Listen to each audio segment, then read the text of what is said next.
Hello.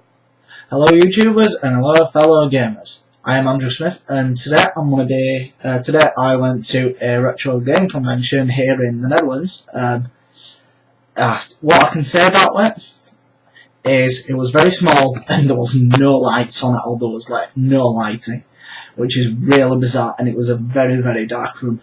But I did walk away with some brilliant bargains.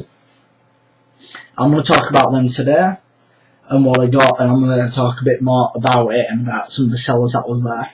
Some of it was very interesting. First two that I want to talk about, I got these in a bundle for like €10, which I think is a steal because one of these alone is like triple that, I think. And I got Legends of Zelda, the first ever one on the NES. I've played this before and everyone knows this is one of the best games on the system. It is one of the highly sought after. If you can get it complete in box, you're going to be lucky to pay over here in the Netherlands at least €80 to €120. The next game that I picked up in it was this Disney Adventure in the Magical Kingdom. It's got a bit of an RPG Zelda element, when going from level to level to level, and when you get into the main levels, it turns into a platform a lot like Zelda 2 does, the second Zelda on the NES, made by Capcom out of all companies. It's pretty good, and also, which is interesting, you have to speak to people in the world map, which is Disneyland, and they'll ask you questions about, Disney questions and everything, and you have to answer right, so they'll tell you where the keys are, because you have to collect keys, apparently. And also it has an item system where you can buy certain items. Again, I've had a quick go on this, and I can see myself sinking many hours into this. The next game that I got is Thunder Force 2. Before I got this, I've only ever played on the first one. I mean, not first one, the Thunder Force 5, no, Thunder Force 4, I think it is, on the Mega Drive, and that is only a side-scroll shooter.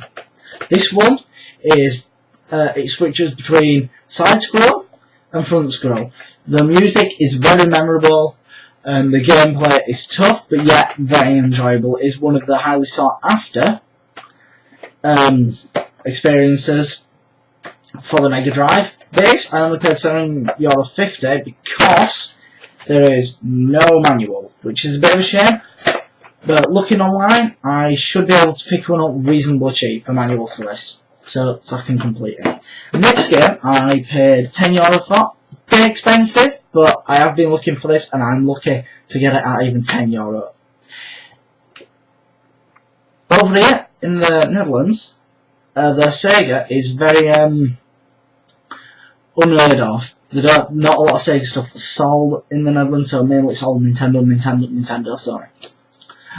But this, Sonic 3 on the Mega Drive, is a fantastic game. One of the best Sonics on the Mega Drive. If you can get Sonic and Knuckles, you can plug this on top, and then you can play as Knuckles, and also it gives a few more levels and stuff.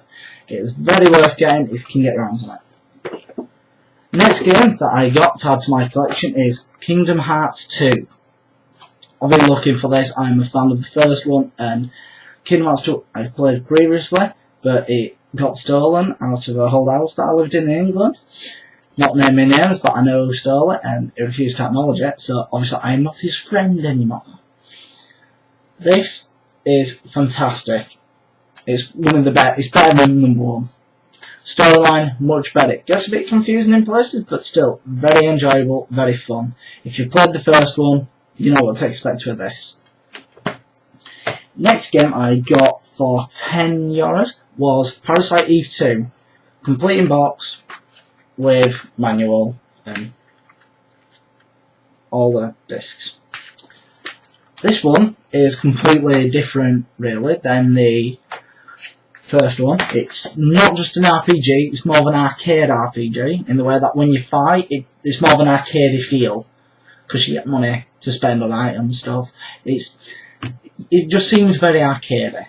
But graphically, it's amazing. Storyline's amazing. Characters amazing. Gameplay, weapons, everything is spot on with this. I recommend getting this and staying away from the third birthday, because that is just terrible. Now, at the convention, I said it was very small and it was very dark. It was run by a retro computer shop.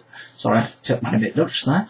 A museum in the Netherlands, and like this is the second place that it's been. So it goes to 4 places a year. Starts off in Arnhem, goes to Eindhoven, where I've been today, and then goes to Hilversum, and then Schiedam. £2 entry, not too bad. A lot of the resellers are obviously were marking stuff up. I mean, I saw Sonic and Knuckles on its own for 20 euros on its own. In box, it was 60. Come on, guys.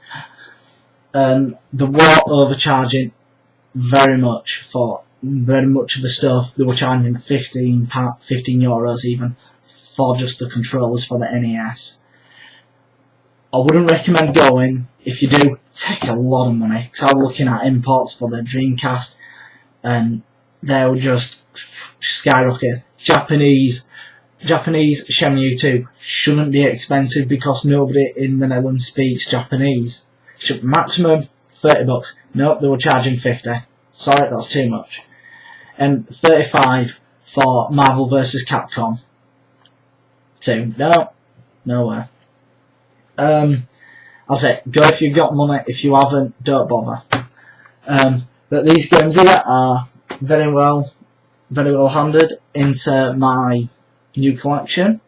I've added another game actually over the past few days, and that is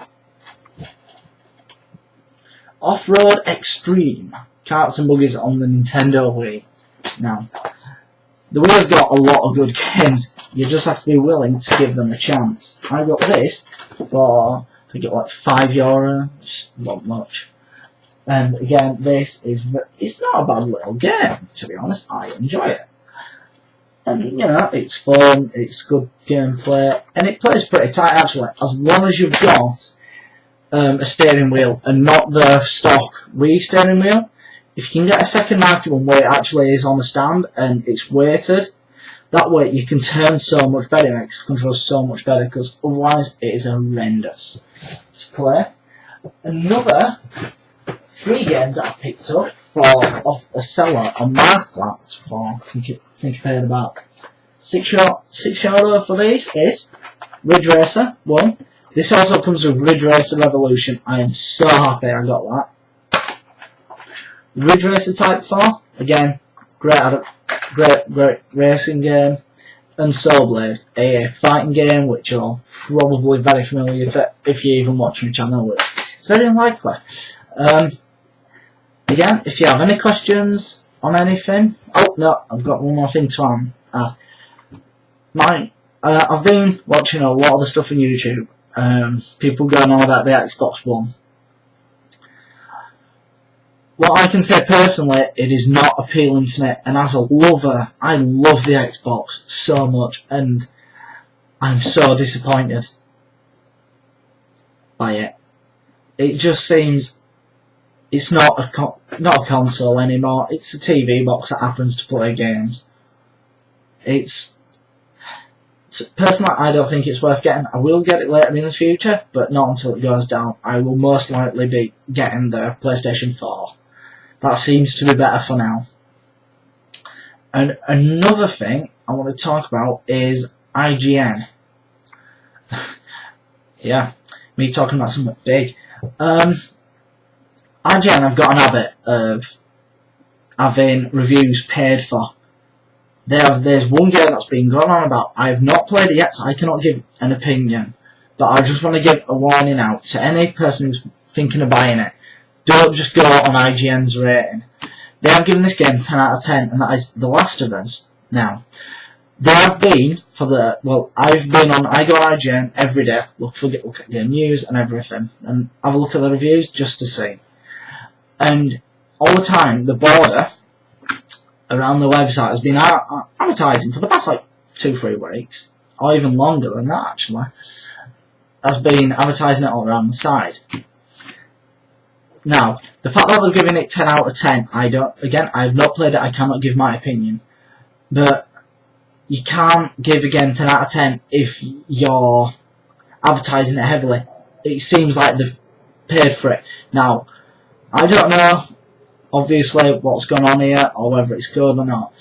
Give me feedback, actually, on it, because I do want to know about this, whether you think IGN reviews are paid for, because they have been known to do it in the past. I think they did it before, for the Aliens, Colonel Marines, whatever it was, you know, that god-awful game.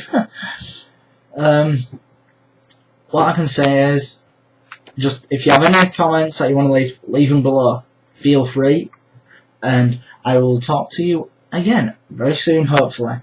Thank you.